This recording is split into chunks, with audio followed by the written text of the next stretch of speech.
Greetings everyone! In this video I'm once again bringing you a narrated time-lapse report. As I mentioned in an earlier video, I'm working on a new list concept for my elves to hopefully bring to an upcoming tournament.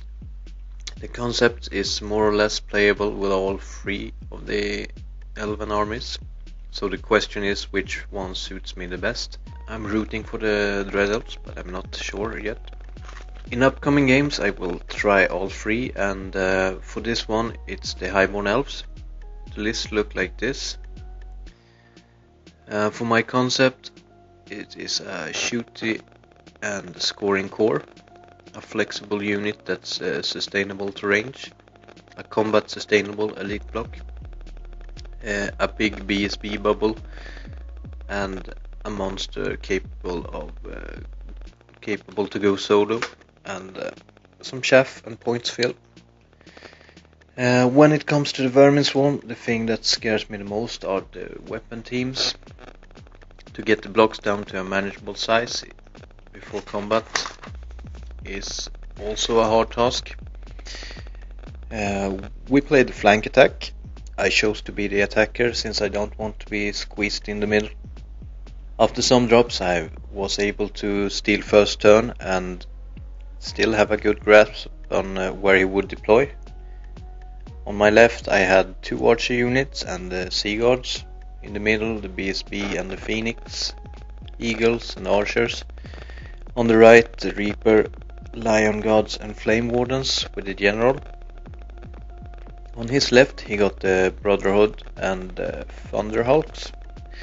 The rest of his army are at the middle with the artillery to the right.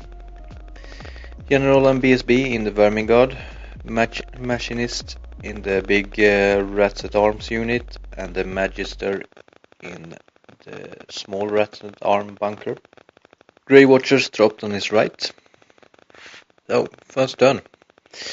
On my left is a hill where I plan to move the Sea Guards and the Archers to stay there and rain arrows on his lines, or force him to commit one of his block to go against them. His cannon scares me, so my Grey Watchers aim for it to get use of the famous Maru. I realized I placed my Griffin and the Phoenix too far from my General Wizard and his healing abilities, so those move full speed to the right.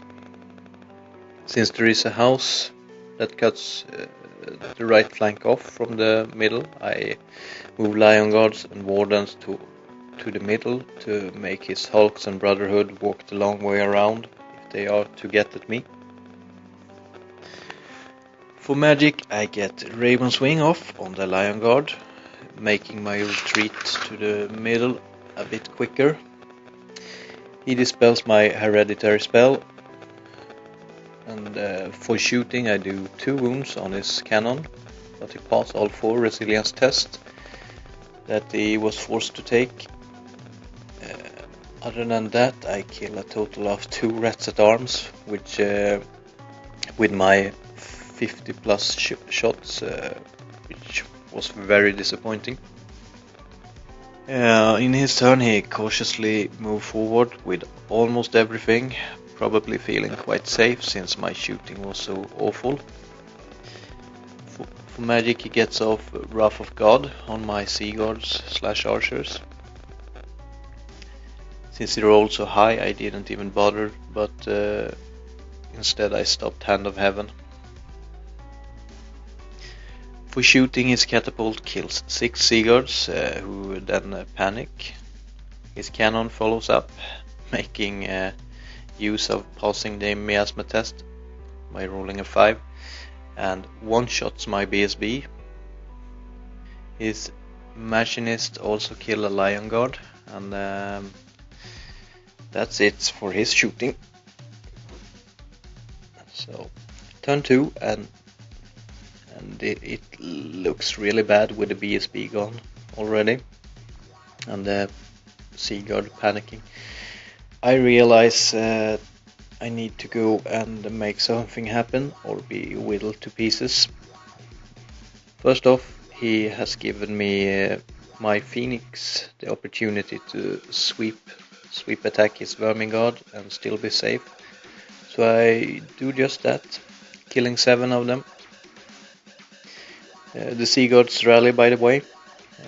Next I march the Lion Guard straight in front of the Vermin Guard, faking that I want to fight when I actually hope to get Raven's Wing off and fly them over.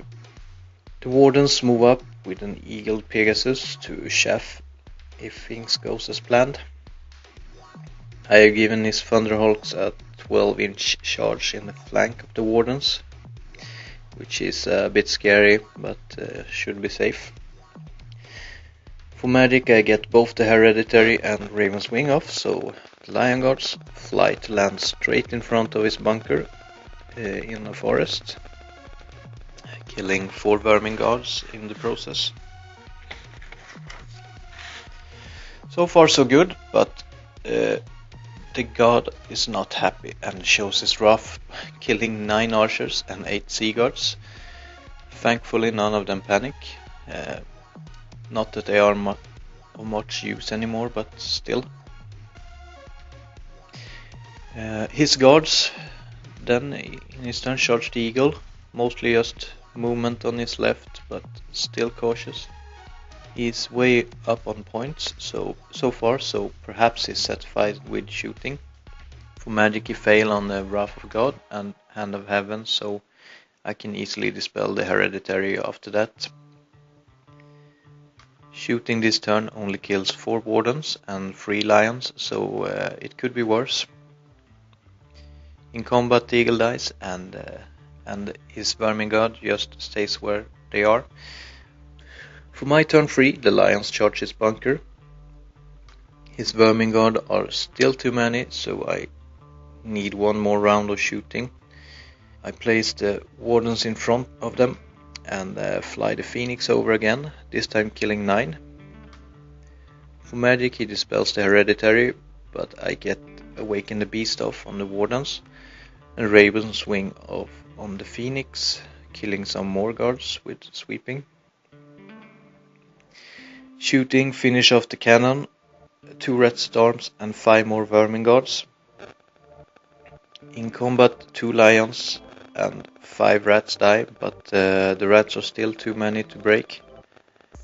At this point I feel like I've turned the game around, just hoping the Lion Guard can survive long enough.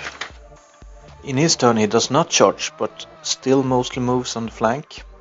His Rats at Arms turns towards the Sea Guards and Archers. He gets Wrath of God off again among the Sea Guards and the Archers. His shooting kills 2 Wardens, but fail on all else. In combat 4 Rats die, but they still hold. Now I feel confident against the Vermin Guard, so the Wardens go in and the Phoenix goes and sweeps some Rats at Arms instead. Archers and Sea Guards runs away from the Wrath of God spell. Magic and I get the Awaken Resilience version off on the Wardens. Shooting kills some Rats. For combat the Vermin Guards get crushed, but they break and get away. In his turn the guards continue the flight and there is not much else going on until combat, where the bunker breaks. It panics all the weapon teams. We go on for a bit longer, but the game is over since his Rats at Arms fled sometime around here too, due to Phoenix or some such. It was a fun game since I really had to push myself to turn the game around after the first turns. And I felt that I really got to try how to get this army set up to work. Since it was the Phoenix and the Raven's Wing spell that mostly won the game for me, it will be interesting to see what I can do with the Sylvans and the Dread Elves, which don't have exactly the same tools.